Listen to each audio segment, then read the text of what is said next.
Hello friends, welcome to my channel. मैं हूं मोनिका गुलियर, आपके लिए नेक्स्ट क्विज लेके आई हूं। ये क्विज बहुत इंपॉर्टेंट है। इसमें आपको सारे के सारे मिक्स क्वेश्चंस कराए जाएंगे, हिंदी इंग्लिश और ज़्यादातर जितनी क्वेश्चंस आते हैं जैसे में उस टाइप के ज़्यादातर क्वेश्चंस कराए जाएंगे आपको। तो चलिए स्टार्ट करते हैं। बस हमेशा की तरह आपको 5 सेकंड का टाइम मिलेगा लाइव चैट में, उसमें आपको आंसर देना है। और हाँ, जो स्टूडेंट्स बाद में वीडियो देखते हैं या सुबह उठकर देखते हैं, क्योंकि वीडियो डेली 10 बजे डलती है, तो वो बाद में अपना स्कोर टाइप कर दीजिएगा। तो चलिए स्टार्ट करते हैं फर्स्ट क्वेश्चन से। किस देश ने एक सड़क का नाम रविंद्रनाथ टैगोर के नाम पर रखा है? तो ये करंट अफेयर का क्वेश्चन है। करंट अफेयर में डेली आपके इसलिए डालती हूँ ताकि आपके करंट अफेयर भी साथ साथ प्रिपेयर हो जाए, इसलिए मैं इंपॉर्टेंट करंट अफेयर्स एक तो साथ में डालती हूँ। तो इसका आंसर क्या होगा? इजराइल। ओके, इजराइल ने अभी एक सड़क का नाम, जो रविंद्रनाथ टैगोर है उनकी 169वीं जयंती के अवसर पर एक सड़क का नाम इनके नाम पर रख दिया है। 11 मई को राष्ट्रीय प्रौद्योगिकी दिवस यानी कि नेशनल टेक्नोलॉजी डे क्यों मनाया जाता है? अब रीज़न बताना है। 11 मई को एक चीज़ तो आपको यहाँ से याद रखनी है कि 11 मई को नेशनल टेक्नोलॉजी डे मनाया जाता है। ओके, अब दूसरी बात, ये मनाया क्यों जाता है, इसका कारण क्या है? तो बताइए इसका कारण क्या है। सेकंड का आंसर दीजिए। 5 सेकंड बस, जल्दी।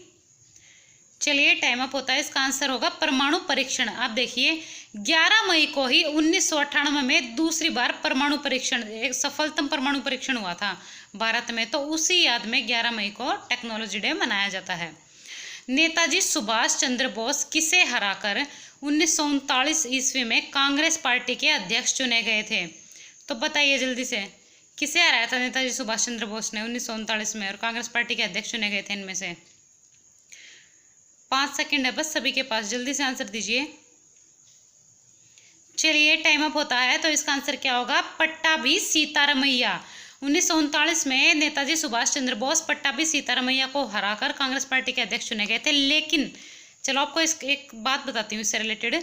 गांधी जी को ना ये पसंद नहीं था कि उन्होंने इनको हरा दिया और खुद इसके अध्यक्ष बन जाए। ओके, तो गांधी जी को ये बात पसंद नहीं आई, इसलिए उनकी नाराजगी के चक्कर में नेताजी सुभाष चंद्र बोस ने कांग्रेस ही छोड़ दी थी और फॉरवर्ड ब्लॉक की स्थापना की थी। ओके, चलिए नेक्स्ट क्वेश्चन। वैष्णव जन तो तैने कहिए का रचयिता कौन है? ये गांधी जी का फेवरेट भजन था, इसलिए भी ये इंपॉर्टेंट हो जाता है कि इसके रचयिता कि कौन थे, इंपॉर्टेंट हो जाता है। तो बताइए इसके रचयिता कौन थे? ये क्वेश्चन भी लूसेंट की बुक में है। ओके, पहले पूछा गया है, बताइए। टाइम आप। इसका आंसर होगा नरसिंह मेहता। वैष्णव जन तो तैने कहिए, इसके रचयिता कौन है? नरसिंह मेहता है और ये गांधी जी का फेवरेट भजन था। पेपर में ये भी क्वेश्चन पूछा गया, गांधी जी का इनमें से फेवरेट भजन कौन सा था? गुरुत्वाकर्षण क्षेत्र की अधिकतम कहाँ होता है? अब गुरुत्वाकर्षण क्षेत्र यानी कि जो ग्रेविटी होती है ना, वो सबसे ज्यादा कहाँ होती है इनमें से? ध्रुव पर यानी पोल्स पर, विषुवत रेखा पर, भूमध्य रेखा पर, या प्रशांत महासागर? कहाँ पर सबसे ज्यादा ग्रेविटी होती है? बताइए जल्दी से। ये क्वेश्चन तो इंपॉर्टेंट है ही, पता ही होगा, क्वेश्चन देख के पता चल गया होगा आपको कि कितना इंपॉर्टेंट है ये क्वेश्चन। तो इसका आंसर क्या होगा? ध्रुव पर, यानी कि जो पोल्स है ना, वहां पर ग्रेविटी सबसे ज्यादा होती है। Okay, very very important question. Next question. योजना आयोग का गठन किस वर्ष किया गया था? बताइए योजना आयोग का गठन किस वर्ष किया गया था? इनमें से बहुत इंपॉर्टेंट है ये क्वेश्चन, क्योंकि योजना आयोग ही इतना इंपॉर्टेंट है तो उससे रिलेटेड उसका सन तो इंपॉर्टेंट होगा ही।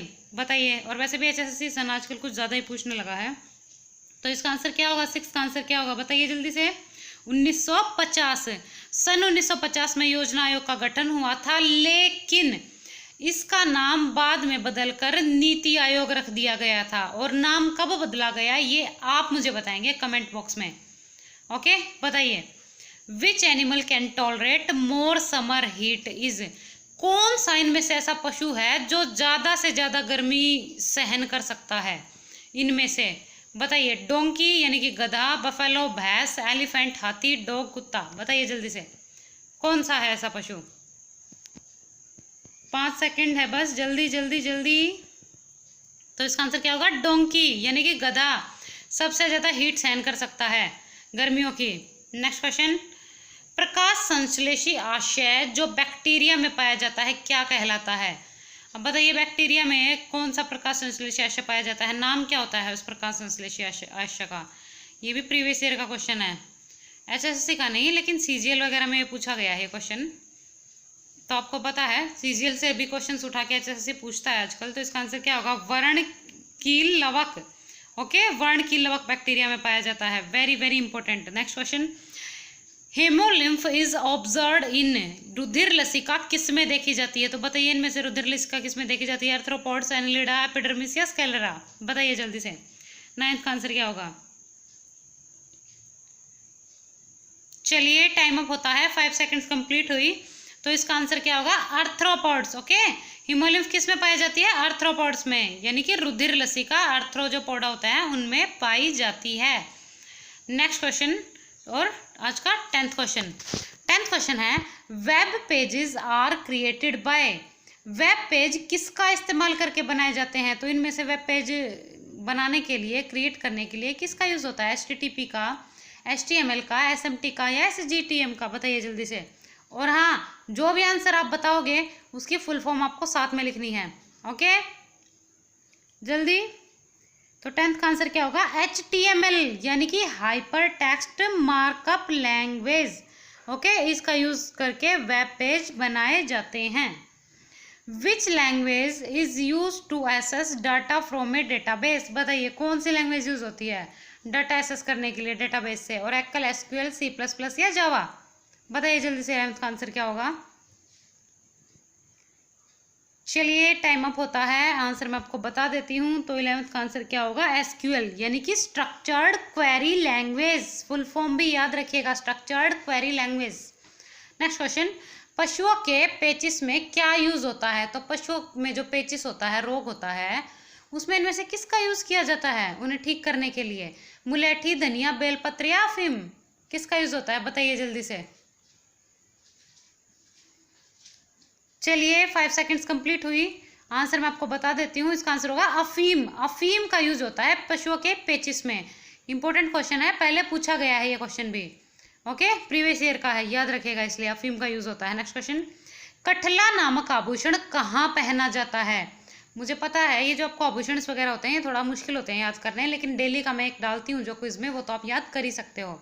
ओके, कठला कहाँ पहना जाता है? बताइए जल्दी से। नाक में, हाथ में, बाजू में या गले में? जल्दी आंसर दीजिए। तो इसका आंसर क्या होगा? गले में। देखिए आप इसको ऐसे भी याद रख सकते हैं, कठला, इसमें भी पीछे ला रहा है, और गला, गला में भी पीछे ला रहा है। ओके, तो कठला कहाँ पहना जाता है? गले में पहना जाता है। बाबू बाल मुकुंद गुप्त कहाँ से संबंधित हैं? तो बताइए इनमें से बाबू बाल मुकुंद गुप्त कहाँ से संबंधित है? झज्जर, भिवानी, रेवाड़ी या हिसार? देखिए ये क्वेश्चन मैंने एक प्रीवियस ईयर क्विज सीरीज में कराया था, टेक्निकल टीम की वजह से वहाँ पर गलत हो गया था, उन्होंने गलत डाल दिया था। वैसे तो मैंने इसका सही आंसर कमेंट बॉक्स में वहाँ पिन कर दिया है, लेकिन फिर भी अगर कुछ स्टूडेंट्स ने नहीं भी देखा है तो उनके लिए ये क्वेश्चन मैंने डाला है, ताकि सबको सही आंसर अच्छे से याद हो जाए। मेरा फर्ज बनता है आपको सही बताना ताकि आपका गलत ना हो। तो इसका आंसर क्या होगा? रेवाड़ी। रेवाड़ी के गुड़ियानी नाम का एक गाँव है, वहाँ से बाबू बाल मुकुंद गुप्त संबंधित थे। इसको ध्यान रखिएगा, गुड़ियानी गांव, और कहाँ पर है ये? रेवाड़ी से संबंधित है। चलिए नेक्स्ट क्वेश्चन, निम्न में कौन सा वाक्य है? अब जैसे कि मैंने आपको बोला था, 1 वीक तक मैं आपकी प्रैक्टिस करा चुकी हूँ एक वाक्य की, एक तरह के वाक्य की। अब दूसरा स्टार्ट करेंगे, आपको मैं ये पक्का याद करा दूंगी, ठीक है? फिर से अलग तरीके का स्टार्ट करेंगे, ऐसे करके मैं आपको सभी तरह के जो एक्सेप्शनल केस होंगे, अपवाद यानी कि अलग, वो भी याद करा दूंगी। तो बताइए इसमें कौन सा वाक्य है? जी मार्कोनी को संगीत का शौक था, इसलिए उसने रेडियो का आविष्कार किया। अब पहले तो आपको ये याद रखना है कि जी मार्कोनी ने रेडियो का आविष्कार किया था। ओके, जैसे कि मैंने आपको बोला था कि मैं आपको एक इन्वेंशन साथ में याद करा दिया करूंगी, तो इसमें आपको पता है पेपर में इन्वेंशन जरूर पूछा जाता है, आविष्कार किसने किया था। तो रेडियो का आविष्कार किसने किया था? जी मार्कोनी ने किया था। यहाँ से आपको एक तो ये क्वेश्चन याद हो गया। अब आपको बताना है इसमें वाक्य कौन सा है, संयुक्त वाक्य है, मिश्र वाक्य है या सरल वाक्य है। जो वीडियो मेरा क्विज डेली अटेंड करते हैं उनको इस बारे में पता होगा अच्छे से। तो इसका आंसर क्या होगा? संयुक्त वाक्य। अब देखिए इसमें संयुक्त वाक्य क्यों है, मैंने कल भी आपको बताया था कि जहां पर कोई भी चीज कंजक्शन से जुड़ी हो वहां पर संयुक्त वाक्य होता है, और वो एक दूसरे पर डिपेंड भी नहीं होते वो दो वाक्य। तो इसलिए यहाँ पर क्या है? कंजक्शन ही है। ओके, आई होप आपको समझ आ गया होगा। और किसी को नहीं आ रहा हो तो आप डेली क्विज देखिए मेरे स्टार्टिंग से, जिसने स्टार्टिंग से क्विज नहीं देखे हैं उनको वाक्य अच्छे से आ जाएंगे। चिकित्सालय में कौन सी संधि है? अब बताइए चिकित्सालय में कौन सी संधि है? गुण संधि है, यण संधि है, दीर्घ संधि है या आदि संधि है? जल्दी से आंसर दीजिए। तो इसका आंसर क्या होगा, दीर्घ संधि। ओके, कल मैंने आपको एक शब्द और बताया था महात्मा, जिसमें आधा तय आ रहा था, उसमें भी कौन सी संधि थी, दीर्घ संधि थी। आज है चिकित्सालय, तो इसमें भी कौन सी संधि है, दीर्घ संधि ही है। मैंने आपको बोला था कि ये से पहले जब आधा अक्षर आ रहा हो उसमें तो आपको ज़्यादातर कौन सी संधि मिलेगी, यण संधि ही मिलेगी। ओके, लेकिन एक ये का भी एग्जेप्शनल केस और है दीर्घ संधि में, वो भी मैं आपको करा दूंगी। ठीक है, तो कौन सी संधि है, दीर्घ संधि है। और ठीक है ना, नेक्स्ट क्वेश्चन, सिनोनिम ऑफ एब्स्टेमियस, बताइए जल्दी, इसका सिनोनिम क्या होगा, लाइसेंशियस, मेजरली, स्पैरिंग, फास्टिडियस, जल्दी आंसर दीजिए। मैंने आपको बोला भी था कि डेली की जो मैं आपको वोकैब कराती हूँ, तो डेली के वो सारी की सारी वोकैब आपको याद करनी होती है। सिनोनियम, एंटोनियम, वन वर्ड और इडियम एंड फ्रेजेस आपको पता है, आते ही एचएससी के एग्जाम्स में। जिसकी इंग्लिश वीक है, बहुत अच्छा मौका है क्विज से डेली के डेली लर्न करने का। तो डेली के ये वर्ड्स आपको याद होने ही चाहिए, या तो रात को वीडियो देख के सो, सुबह एक बार फिर से रिवाइज किया करो, या फिर इनको कहीं एक जगह पे नोट करना स्टार्ट कर दो। रिवीजन जरूर करनी है इनकी, या फिर वीकली एक बार रिवीजन कर लिया करो इनकी। तो इसका आंसर क्या होगा, 17 का आंसर होगा सी, यानी कि स्पैरिंग। ओके, अब देखिए मैं आपको ये एक्सप्लेन कर देती हूँ। अब देखिए इसका मतलब क्या होता है, एब्स्टेमियस का होता है संयमी। ओके, यानी कि सेल्फ कंट्रोल्ड जो हो, तो इसका सिनोनिम बताना है स्पैरिंग, यानी कि इसका मतलब भी क्या होता है, संयमी ही होता है, यानी कि सेल्फ कंट्रोल्ड। चलिए बाकी के ऑप्शंस भी मैं आपको एक्सप्लेन कर देती हूँ। ऑप्शन ए है लाइसेंशियस, इसका मतलब होता है मतलब जो गंदी सोच का इंसान हो। ओके, गंदी सोच वाले को बोलते हैं। ओके, लाइसेंशियस। नेक्स्ट ऑप्शन है माइजरली, यानी कि कंजूस। ओके, माइजरली क्या होता है, कंजूस होता है। फास्टिडियस होता है, नखरेल जो होता है उसको बोलते हैं फास्टिडियस। एंटोनियम, एंटोनियम बताइए बाइगोटेड का, बताइए टॉलरेंट, डेमोक्रेटिक, फ्लेक्सिबल या ओपन, क्या होगा इसका आंसर, जल्दी से बताइए। मैं आपको फिर बोल रही हूँ, जब तक आप आंसर दे रहे हो मैं आपको बता रही हूँ ये बात, ये आपको डेली 2 बार रिवीजन करने हैं। ठीक है, या तो ये वर्ड्स कहीं नोट कर लिया कीजिए, या फिर वीडियो को एक बार रिवाइज करके देख लिया कीजिए, ताकि आपको ये पक्के याद हो जाएं। तो 18 का आंसर क्या होगा, टॉलरेंट। ओके, अब चलिए मैं आपको बता देती हूँ इसका थोड़ा। बाइगोटेड, बाइगोटेड क्या होता है, जो कट्टर हो। ओके, और टॉलरेंट क्या होता है, जो कट्टर ना हो, खुली सोच वाला हो, जो थोड़ा नरम दिल हो, जो सहन करने वाला हो। ओके, तो इसका उल्टा क्या हो गया, बाइगोटेड का टॉलरेंट। चलिए बाकी के ऑप्शंस बता देती हूँ मैं आपको। डेमोक्रेटिक, अब देखिए डेमोक्रेटिक क्या होता है, जो समान भाव वाला हो, यानी कि एक तरीके से लोकतांत्रिक। लोकतंत्र का मतलब क्या है, जो सब में समान भावना रखे, यानी कि भारत भी एक डेमोक्रेटिक कंट्री आपको पता है, यानी कि सभी धर्मों में समानता रखती है। फ्लेक्सिबल, फ्लेक्सिबल क्या होता है, लचीला और ओपन का आपको पता ही है, खुला होता है। नेक्स्ट क्वेश्चन, ईडियम, ईडियम बताना आपको। The failure of crops in successive years put the farmer in a tight corner. अब देखिए ये सेंटेंस है पूरा, और इसमें ईडियम क्या है, इन ए टाइट कॉर्नर। जो मैं स्टार के अंदर डालती हूँ ना, ये मैं जानबूझ के डालती हूँ, क्योंकि ईडियम ये होता है, लेकिन पेपर में ये सेंटेंस की फॉर्म में आता है, इसलिए मैं आपका कंप्लीट सेंटेंस की फॉर्म में डालती हूँ, ताकि बच्चे कंफ्यूज ना हो पेपर में देख के एकदम से। तो इन ए टाइट कॉर्नर, बताइए क्या होगा इसका मतलब, ईडियम, जल्दी बताइए। 19 का आंसर। चलिए टाइम अप होता है, 5 सेकेंड्स कंप्लीट। इसका आंसर क्या होगा, इन डिफिकल्ट सिचुएशन। ओके, इन ए टाइट कॉर्नर का क्या होगा ईडियम, इन डिफिकल्ट सिचुएशन, यानी कि मुश्किल परिस्थिति में। इन ए टाइट कॉर्नर क्या होता है, मुश्किल परिस्थिति में। ठीक है ना, आई होप आप समझ गए होंगे। इसमें एक नीचे ऑप्शन और है, इन अ मिडो। मिडो का मतलब क्या होता है, घास के मैदान जो होते हैं ना, उसका मतलब होता है मिडो। ओके, याद रखिएगा, ये भी पेपर में पूछ लिया जाता है, और ये ईडियम भी याद रखिएगा। देखिए मैं आपको तो हिंदी भी एक्सप्लेन करती हूँ साथ साथ, तो इन्हें याद कर लीजिए प्लीज़, बहुत इंपॉर्टेंट है ये। आपके एग्जाम्स में मार्क्स नहीं कटेंगे इंग्लिश में, अगर आप ये सब लर्न करते हो तो अच्छे से। आज का लास्ट क्वेश्चन, टू थ्रो और ड्रॉप अननेसेसरी गुड्स और fuel from a ship an aircraft या ए स्पेस क्राफ्ट। ठीक है, बताइए जल्दी से। किसी भी स्पेस क्राफ्ट एक्सेट्रा से, एयरक्राफ्ट से, शिप से किसी चीज़ को बाहर फेंकना क्या कहलाता है, वन वर्ड सब्स्टिट्यूशन है ये। बताइए इनमें से क्या होता है, उसको क्या बोलते हैं, आंसर दीजिए। बस 5 सेकंड का टाइम है सभी के पास, जल्दी से आंसर दीजिए। ये भी बहुत इंपॉर्टेंट है, पेपर में पूछा गया है कई बार।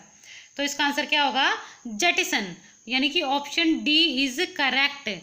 इसका मतलब क्या है, जहाज से जो बेकार चीज़ों को फेंकना होता है ना, उसको बोलते हैं जेटिसन। ओके, तो जेटिसन याद रख लीजिएगा, इंपॉर्टेंट है ये वन वर्ड सब्स्टिट्यूशन। बाकी के ऑप्शंस भी मैं बता देती हूँ। कैप्साइज, कैप्साइज होता है पलट जाना। ओके, किसी चीज़ का बिल्कुल पलट जाना पूरी तरह से।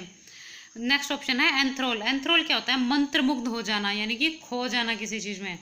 ठीक है, आई होप जो मैं वर्ड्स आपको बता रही हूँ डेली की वोकैब इंग्लिश की, वो आप डेली के डेली लर्न कर लेंगे। ओके, 4-5 वर्ड्स तो मैं आपको बताती हूँ, वो तो आप डेली के डेली लर्न कर ही सकते हो। इंग्लिश वाले की वीक है जिसकी, प्लीज़ वो अच्छे से इनको लर्न कर लीजिएगा, और जिसकी ठीक ठाक है वोकैब तो उनको भी याद करनी ही है, बहुत इंपॉर्टेंट है ये, याद कर लीजिएगा, अच्छा मौका है ये। तो आज की हमारी इंपॉर्टेंट क्विज यहीं पर ख़त्म होती है। जल्दी से आप सभी स्टूडेंट्स अपना स्कोर टाइप कर दीजिए। चलिए जल्दी जल्दी सभी स्टूडेंट्स स्कोर टाइप कीजिए अपना, जल्दी से कीजिए और सही सही स्कोर टाइप कीजिए। ठीक है, जल्दी टाइप कीजिए।